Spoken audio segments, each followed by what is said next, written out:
Le message que Jésus-Christ a prêché est perdu dans la transmission, de la propagation et dans l'enseignement de certaines églises modernes. On t'a dit que Jésus-Christ est venu pour commencer avec une religion, pour créer une religion, pour commencer avec le mouvement du christianisme. Mais la Bible a dit autre chose. Et si je te disais que le message que tu entends aujourd'hui n'est pas exactement celui que Jésus-Christ prêchait. Dans le livre de Luc, chapitre 4, verset 43, Jésus-Christ a dit, « Il faut aussi que j'annonce aux autres villes la bonne nouvelle du royaume, car c'est pour cela que j'ai été envoyé. » Jésus-Christ nous a dit exactement la raison de son envoi, la raison pour laquelle Dieu, son Père, lui a envoyé. Pas pour commencer avec un mouvement religieux, pas pour commencer avec une institution religieuse, mais pour prêcher la bonne nouvelle de l'évangile, pour prêcher le royaume des dieux, pour prêcher ce que Adam a perdu en Éden. Pas le ciel, pas la religion, mais un royaume, un gouvernement. Dieu a donné à Adam la mission de gérer, d'administrer, de cultiver, de dominer et de gouverner une colonie pour lui. Maintenant, c'est pour cela que Jésus-Christ a passé 3 ans avec ses disciples. Il a prêché un seul message, le message du royaume. Avant sa mort, après sa mort et sa résurrection, il a passé plus de 40 jours. Il a prêché un seul message, le message du royaume. Et ce message est tellement important, Jésus-Christ a parlé de ce sujet plus de 200 fois. Et il a donné à ses disciples la mission, la grande commission, pour aller à travers le monde, pour prêcher un seul message. Pour dire au monde, pour dire aux autres que Adam a perdu un gouvernement, un royaume. Jésus-Christ était venu pour restaurer exactement ce que Adam a perdu en Éden. Adam n'a jamais été au ciel. C'est pour cela le message du royaume était donc le message prédominant de Jésus-Christ. Le message du royaume que Jésus-Christ a prêché n'a jamais été officiellement changé. Mais il avait été progressivement dilué, déplacé et remplacé par des priorités humaines. Mais la solution n'était pas donc d'inventer un nouveau message. La solution est donc de revenir au message originel. Le message du royaume des dieux, le message du royaume des cieux.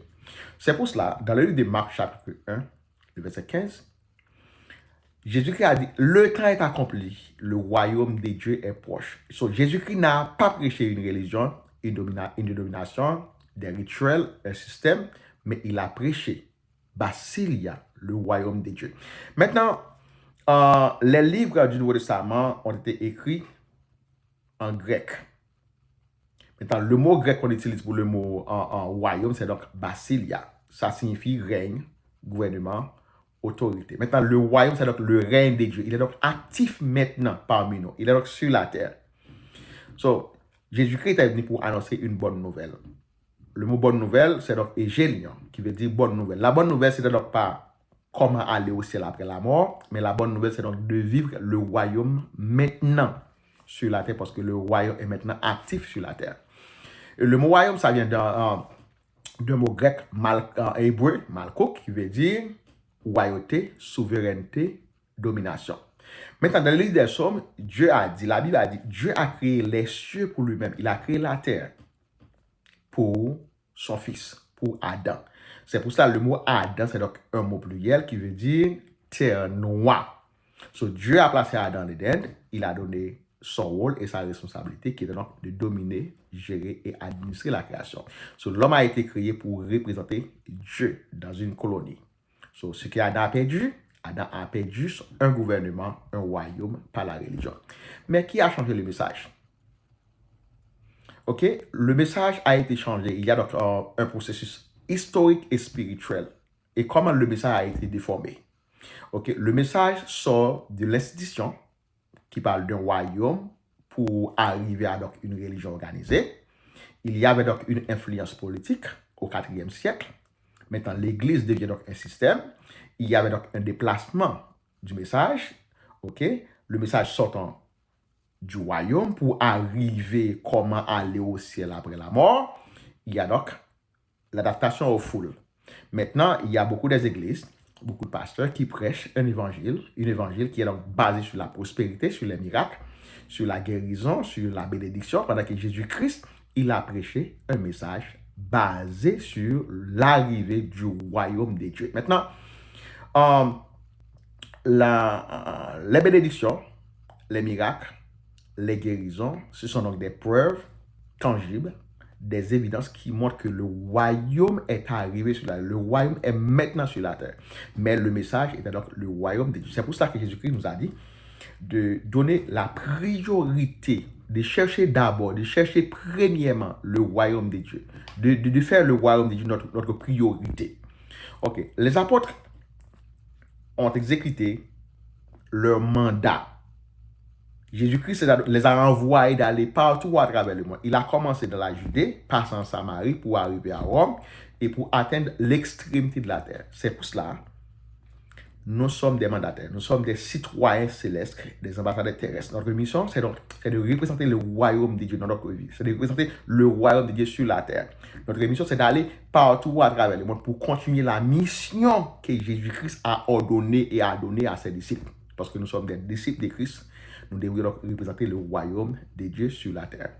Maintenant, dans le livre des Actes des Apôtres, qui est donc le seul livre historique dans le Nouveau Testament, Luc nous a dit que les disciples de Jésus-Christ prêchaient un seul message, le message du royaume. Paul a prêché le message du royaume, mais il a parlé au sujet de Jésus-Christ. Maintenant, pourquoi le message a été changé? Le message a été changé pour trois raisons principales. Pour une raison de contrôle, de simplification et de popularité. Maintenant, pour une raison de contrôle, la religion contrôle. Le royaume libère. La religion tue, mais le royaume transforme. Deuxièmement, le message a été changé pour une raison de simplification. Le royaume demande une compréhension de la parole, une compréhension de la Bible. La Bible n'est pas donc un livre religieux, c'est donc une constitution qui parle d'un roi, de son royaume et de sa famille royale. So, nous devrions voir la Bible pas comme un livre religieux, mais comme une constitution qui parle de roi, de son royaume et de sa famille royale. C'est pour cela, de la Genèse à l'Apocalypse, il y a donc un seul message dans la Bible. C'est donc l'histoire d'un roi et de sa famille royale. Okay? Maintenant, dans la simplification, le royaume demande une compréhension de la parole, une compréhension de la Bible. Pendant que la religion demande la répétition, les rituels. Okay? Les rituels, l'adoration. Pendant que Dieu n'a pas créé Adam seulement pour adorer, mais Dieu a créé Adam pour dominer, pour gérer, pour administrer. Parce que dans la description de tâches que Dieu a donné à Adam dans le livre de la Genèse chapitre 2, Dieu n'a pas même mentionné le mot adorer, le mot prier, parce que Adam n'a pas besoin de prier Dieu, d'adorer Dieu, de faire des rituels, d'offrir des sacrifices à Dieu avant le péché. Parce que Dieu a créé Adam pas seulement pour l'adorer, mais il a créé Adam pour représenter son royaume sur la terre. Parce que Dieu a créé les cieux pour lui-même, c'est donc un pays qui est donc plus réel que la terre. Et Dieu a créé la terre comme une colonie. Et il a placé un administrateur de cette colonie qui est donc Adam. So Adam, par la désobéissance, par la rébellion, Adam a commis donc un acte de trahison. Dieu l'a expulsé en dehors du jardin. C'est pour ça que Jésus-Christ a fait donc un plan de rédemption. Dieu a fait donc un plan de rédemption pour venir, pour restaurer ce que Adam a perdu en Éden. Le droit de domination. Domination par la religion. Maintenant, le troisième raison pour laquelle le message a été changé, c'est donc pour une raison de popularité. Il y a donc le royaume conforte.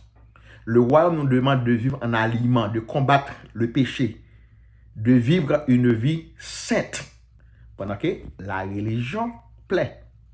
Maintenant, le message a été changé pour trois raisons. Pour une raison de contrôle, une raison de simplification et une raison de popularité. Maintenant, la religion contrôle, le royaume libère.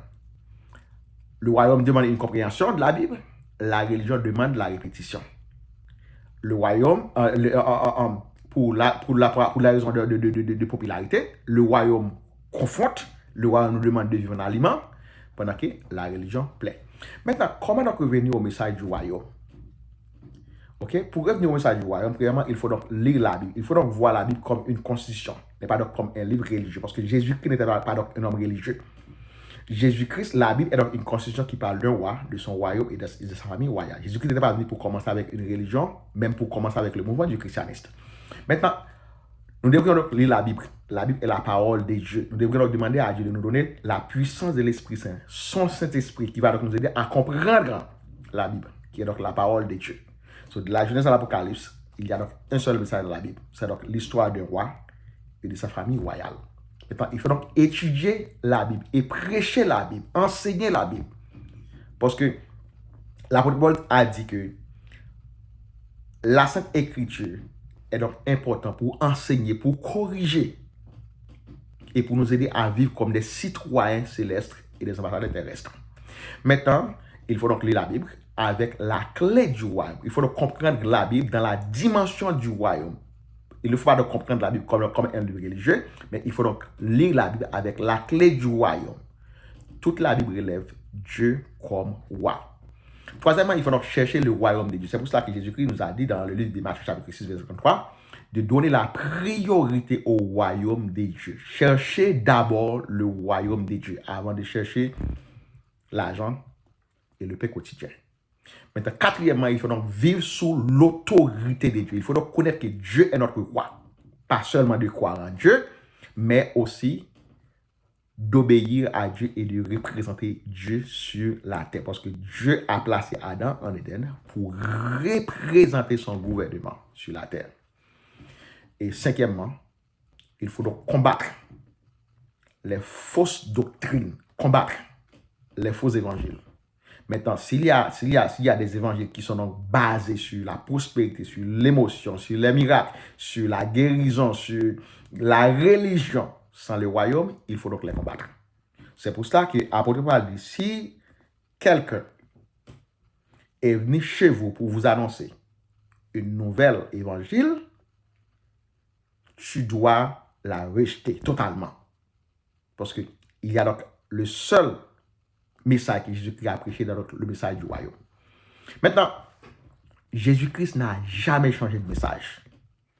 Il a commencé son ministère avec le message du royaume. Il a prêché le message du royaume avec ses disciples pendant 3 ans. Avant sa mort, il prêchait l'évangile du royaume. Après sa mort, il a passé 40 jours avec ses disciples. Continue à enseigner le message du royaume. Jésus-Christ a ordonné à ses disciples d'aller à travers le monde pour prêcher un seul message, le message du royaume. Les disciples de Jésus-Christ ont prêché un seul message avec l'église primitive, le message du royaume. Paul a prêché un seul message, le message du royaume. Maintenant, ce message-là a changé, dilué. Maintenant, il y a des gens qui prêchent, la guérison, les miracles, les bénédictions. Ils prêchent un évangile de célébrité, un évangile de prospérité. Maintenant, tout cela, ils sont donc importants. Mais la guérison, la bénédiction, les miracles ont été donc des preuves et des évidences qui montrent que le royaume est maintenant actif sur la terre. Mais le message de Jésus-Christ, il est donc l'arrivée du royaume de Dieu sur la terre. Okay, Dieu nous a demandé pour tout le monde de venir. Parce que la provision a été faite sur la croix. Maintenant, le salut est maintenant disponible. So, nous devrions donc vivre sous l'autorité de Dieu. Comme Adam en Éden avant le péché, Adam vivait sous l'autorité de Dieu. Adam n'avait pas besoin de travailler, de prier, de faire des rituels. Maintenant, Jésus-Christ était venu pour venir, pour restaurer ce qu'Adam a perdu. Maintenant, cette provision est maintenant disponible sur la terre. Maintenant, nous devrions donc arrêter de chercher la religion, mais plutôt de chercher le gouvernement de Dieu. Ok? Nous sommes des citoyens célestes et des ambassadeurs terrestres. Donc, nous devrions donc prêcher le seul message que Jésus-Christ a prêché. Et il est donc temps de revenir sur l'autorité de Dieu, de vivre sous l'autorité de Dieu. Reviens au message original, le seul message que Jésus-Christ a prêché. Et le seul message qu'il a donné à ses disciples, le droit de prêcher à travers le monde. Le message du royaume. Que Dieu vous bénisse.